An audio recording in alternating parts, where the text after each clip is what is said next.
Last video में हम सीख चुके थे कि अबाव डायग्राम किस प्रकार से ड्रॉ किया जाता है। ये डायग्राम हमने ड्रॉ करना सीख लिया था। आज इस वीडियो में हम सीखेंगे कि अबाव डायग्राम की हेल्प से जो सीक्वेंस हमें मिलता है, जिसकी हेल्प से हम इलेक्ट्रॉनिक कॉन्फ़िगरेशन बनाते हैं, उस सीक्वेंस को लिखा कैसे जाता है और इस डायग्राम की हेल्प से हम किस तरह से उस सीक्वेंस को अरेंज कर सकते हैं। मींस एटॉमिक ऑर्बिटल्स को हम कैसे अरेंज कर सकते हैं एक प्रॉपर ऑर्डर में। मींस एनर्जी के इंक्रीजिंग ऑर्डर में किस तरह से हम ऑर्बिटल्स को अरेंज करके लिख सकते हैं। तो चलिए स्टार्ट करते हैं। सबसे पहले यहाँ पर लिखा हुआ है 1s ऑर्बिटल। जो भी ऑर्बिटल यहाँ पर स्टार्टिंग में मैंने लिखे हैं उनकी एनर्जी कम होती है, और जिन ऑर्बिटल्स की एनर्जी कम होती है हमें उन ऑर्बिटल्स में सबसे पहले इलेक्ट्रॉन्स को फिल करना होता है। तो देखिए, सबसे पहले हम इलेक्ट्रॉन फिल करेंगे 1s वाले ऑर्बिटल में। ठीक है, तो 1s वाले ऑर्बिटल को हम यहाँ पर लिख, देखिए 1s वाले ऑर्बिटल को मैं यहाँ पर एक सेपरेट पेज पर लिख रही हूँ जिससे एक सीक्वेंस हमें मिल सके। 1s, ठीक है। अब देखिए 1s के बाद क्या आ रहा है।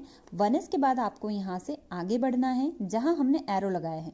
देखिए, जब भी आप ये डायग्राम बनाएं तो एक बात का ध्यान ज़रूर रखिएगा कि आप एक ही तरह के एरो लगाएं पहले, क्योंकि अगर आपने दोनों साइड के एरो लगा दिए तो आप कंफ्यूज हो जाएंगे कि आपको कौन से एरो के अकॉर्डिंग चलना है।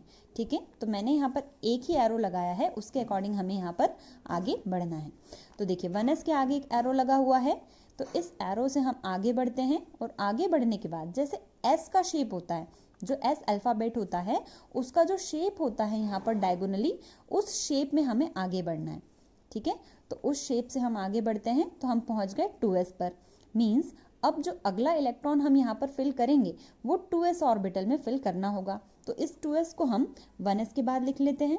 1s के बाद लिखते हैं यहाँ पर 2s। ठीक है, अब देखिए 2s के बाद फिर आगे बढ़ते हैं। 2s के आगे एक एरो लगा हुआ है, मीन्स हमें यहाँ से आगे बढ़ना है। इसके बाद आगे चलते हैं तो फिर से हम यहाँ पर डायगोनली चेक करेंगे एस जो अल्फ़ाबेट का शेप होता है उसे। उसके बाद आगे बढ़ने के बाद हम पहुँच जाते हैं 2p पर। मीन्स जो अगला इलेक्ट्रॉन हमें फिल करना है वो 2p में फिल करेंगे। ये जो सीक्वेंस हमें यहाँ पर मिल रहा है ये एनर्जी के इंक्रीजिंग ऑर्डर में होता है। मीन्स 1s की एनर्जी सबसे कम होगी, उससे ज़्यादा एनर्जी 2s की होगी और उससे ज़्यादा एनर्जी 2p की होगी। ठीक है, 2p के आगे आ रहा है 3s, तो अब हम यहाँ पर लिखेंगे पहले 2p, उसके बाद लिखेंगे 3s। 2p then 3s। चलिए आगे बढ़ते हैं। 2p 3s, फिर अगर हम यहाँ से आगे बढ़ते हैं तो अब हमें जो दो नए ऑर्बिटल्स मिल रहे हैं वो हैं 3p एंड 4s। तो हम इसे यहाँ पर लिख लेते हैं 3p एंड 4s। देखिए 4s के बाद अगर हम आगे देखते हैं तो 4s के बाद आता है 3d 4p एंड 5s। तो इसे हम लिख लेते हैं आगे। 4s के बाद हमें लिखना है 3d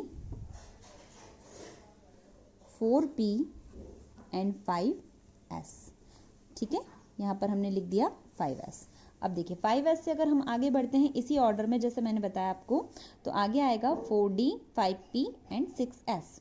4d 5p and 6s, तो इसे भी यहाँ लिख लेते हैं हम 4d 5p एंड 6s। चलिए 6s के आगे देखते हैं क्या आ रहा है। तो 6s के आगे आ रहा है 4f 5d 6p and 7s। तो इसे हम लिख लेते हैं। चलिए लिख लेते हैं इसे 4f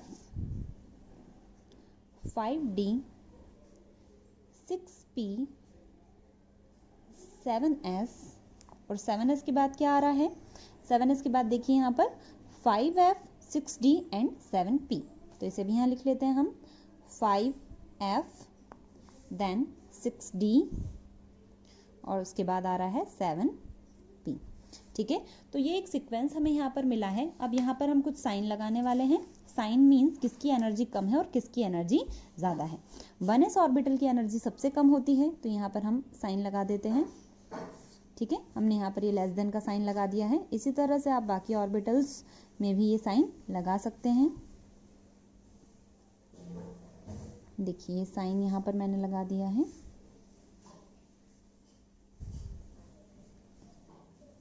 इसका मतलब ये हुआ जैसे जैसे हम आगे बढ़ते जा रहे हैं 1s से जैसे जैसे हम आगे जाते जा रहे हैं यहाँ पर ऑर्बिटल्स की जो एनर्जी है वो बढ़ती जा रही है। ठीक है,